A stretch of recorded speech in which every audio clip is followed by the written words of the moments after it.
4:9. So then, there remains a Sabbath rest for the people of God.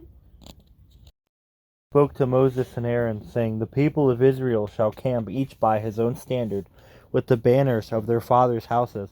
They shall camp facing the tent of meeting on every side. Those to the camp of the east side towards the sunrise shall be of the standard of the camp of Judah by their companies, the chief of the people of Judah being Nahshon the son of Amminadab, his company as listed being 74,600. Those to camp next to him shall be the tribe of Issachar, the chief of the priests of Issachar being Nethanel the son of Zuar, his company being listed as 54,400. Then the tribe of Zebulun, the chief of the people of Zebulun, being Eliab the son of Helon, his company as listed being 57,400. All those listed of the camp of Judah by their companies were 186,400. They shall set out first on the march. On the south side shall be the standard of the camp of Reuben by their companies, the chief of the people of Reuben being Eliezer the son of Shedeur, his company as listed being 46,500. And those to camp next to him shall be the tribe of Simeon, the chief of the people of Simeon being Shelumiel the son of Zurishaddai, his company as being listed 59,300. Then the tribe of Gad, the chief of the people of Gad being Elisaph the son of Reuel, his company as being 45,650. All those listed of the camp of Reuben by their companies were 151,450, and they shall set out second. Then the tent of meeting shall be set out with the camp of the Levites in the midst of the camps as they camp, so they shall set out each in position standard by standard. On the west side shall be the standard of the camp of Ephraim by their companies, the chief of the people of Ephraim being Elishama the son of Ammihud, his company as listed being 40,500. Next to him shall be the tribe of Manasseh, the chief of the people of Manasseh being Gamaliel the son of Pedahsur, his company as listed being 32,200. Then the tribe of Benjamin, the chief of the people of Benjamin being Abidan the son of Gideoni, his company as listed being 35,400. All those listed of the camp of Ephraim by their companies were 108,100. They set out third on the march. And on the north side shall be the standard of the camp of Dan by their companies, the chief of the people of Dan being Ahizier, the son of Ammishaddai, his company as listed being 62,700. And those that camp next to him shall be the tribe of Asher, the chief of the people of Asher being Pagiel, the son of Akron, his company is list being 41,500. Then the tribe of Naphtali, the chief of the people of Naphtali, being Ahira, the son of Anan, his company as listed being 53,400.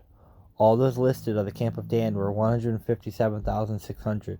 They shall set out last, standard by standard. These are the people of Israel as listed by their fathers' houses, all those listed in the camps by their companies, being 603,550. But the Levites were not listed among the people of Israel, as the Lord commanded Moses. Thus did the people of Israel according to all that the Lord commanded Moses. So they camped out their standards, and so they set out each one in his clan according to his father's house. These are the generations of Aaron and Moses at the time when the Lord spoke with Moses on Mount Sinai. These are the names of the sons of Aaron: Nadab the firstborn, Abihu, Eleazar, and Ithamar. These are the names of the sons of Aaron, the anointed priests whom he ordained to serve as priests. But Nadab and Abihu died before the Lord when they offered unauthorized fire before the Lord in the wilderness of Sinai, and they had no children. So Eleazar and Ithamar served as priests in the lifetime of Aaron their father. And the Lord spoke to Moses, saying, Bring the tribe of Levi near, and set them before Aaron the priest, that they may minister to him. They shall keep guard over him and over the whole congregation before the tent of meeting, as they minister at the tabernacle. They shall guard all the furnishings of the tent of meeting, and keep guarding over the people of Israel as they minister at the tabernacle. You shall give the Levites to Aaron and his sons, that are wholly given to him from among the people of Israel. And you shall appoint Aaron and his sons, and they shall guard their priesthood. But if any outsider comes near, he shall be put to death. And the Lord spoke to Moses, saying, Behold, I have taken the Levites from among the people of Israel, instead of every firstborn who opens the womb among the people of Israel. The Levites shall be mine, for all the firstborn are mine. On the day that I struck down all the firstborn in the land of Egypt, I consecrated for my own all the firstborn in Israel, both of man and beast. They shall be mine, for I am the Lord. The Lord spoke to Moses in the wilderness of Sinai, saying, List the sons of Levi by fathers' houses and by clans, every male from a month old and upward they shall list. So Moses listed them according to the word of the Lord as he was commanded. And these were the sons of Levi by their names, Gershon and Kohath and Merari. These are the names of the sons of Gershon by their clan, Libni and Shimei. And the sons of Kohath by their clans were Amram, Izhar, Hebron, and Uzziel. The sons of Merari by their clans was Mali and Mushi. These are the clans of the Levites by their fathers' houses. To Gershon belonged the camp of the Libnites and the clans of the Shimeites. These are the clans of the Gershonites. The listing according to the number of all the males from a month old and upward was 7,500. The clans of the Gershonites were to camp behind the tabernacle on the west, with Eliasaph the son of Lael as chief of the father's house of the Gershonites. The duty sons of the Gershon in the tent of meeting involved the tabernacle, the tent with its coverings, the screen for the entrance of the tent of meeting, the hangings of the court, the screen for the door of the court that is around the tabernacle, and the altar and its cords, all the service connected with these. To Kohath belonged the clan of the Amorites, and the clan of the Izharites, and the clan of the Hebronites, and the clan of the Uzzielites. These are the clans of Kohathites. According to the number of all the males from a month old and upward, there were 8,600 keeping guard over the sanctuary. The clans of the sons of Kohath were to the camp on the south side of the tabernacle, with Elizaphath, the son of Uzziel, as chief of the father's house of the clans of the Kohathites.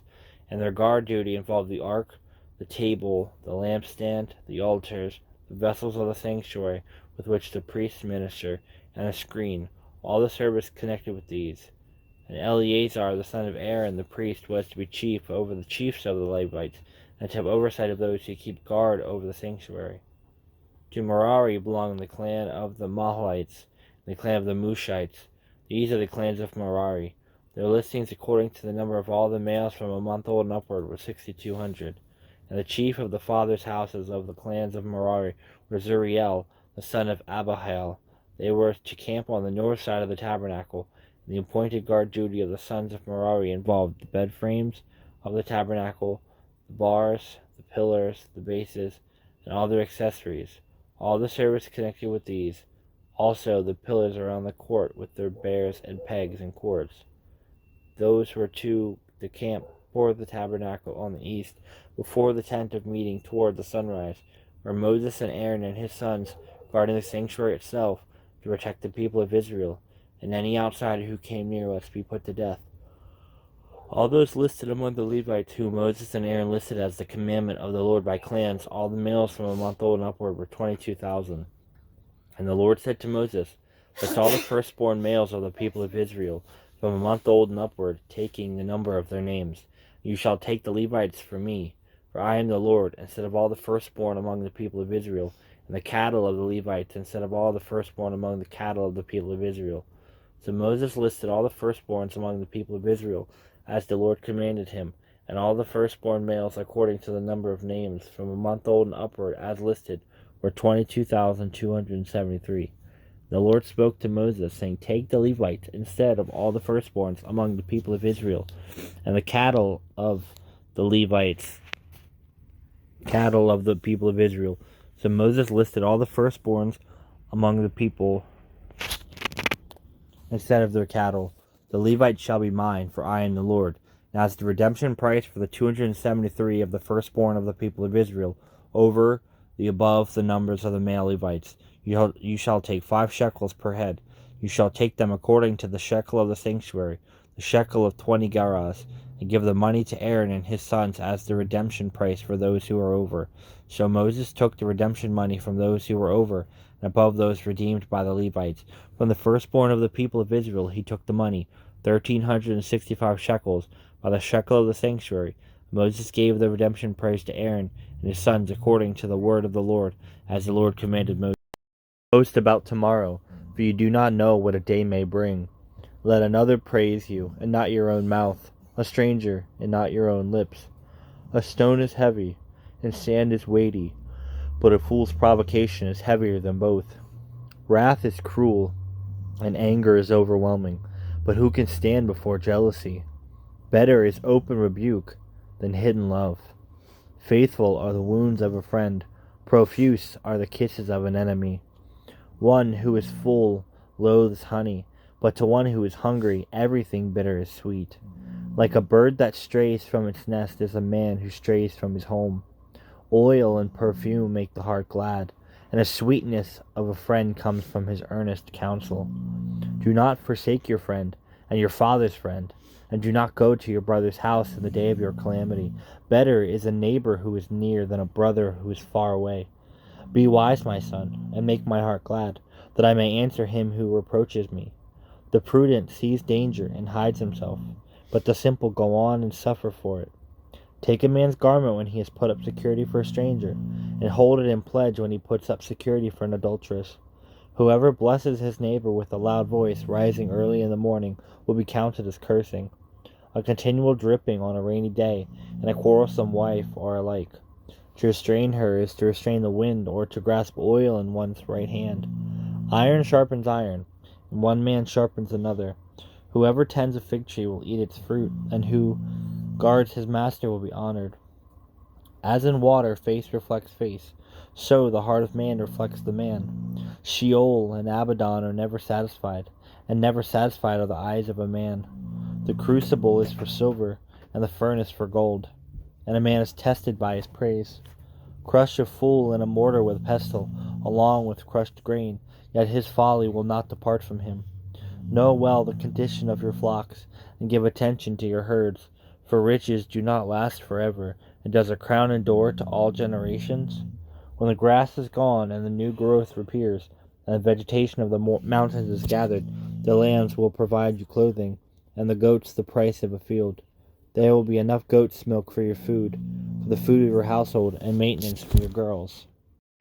In my everlasting arms, your weakness is an opportunity to grow strong and awareness of my almighty presence. When your energy fails you, do not look inward and lament the lack you find there, but look to me in my sufficiency. Rejoice in my radiant riches that are abundantly available to you. Go gently through this day, leaning on me and enjoying my presence. Thank me for your neediness, which is building trust bonds between us. If you look back on your journey thus far, you can see that days of extreme weakness have been some of your most precious times, and memories of these days are richly interwoven with golden strands of my intimate presence. Deuteronomy 33:27 says, "The eternal God is your refuge, and underneath are the everlasting arms. He will drive out your enemy before you, saying, 'Destroy him.'" And Psalm 27:13-14 says, "I am still confident of this. I will see the goodness of the Lord in the land of the living, waiting for the Lord. Be strong and take heart, and wait for your Lord."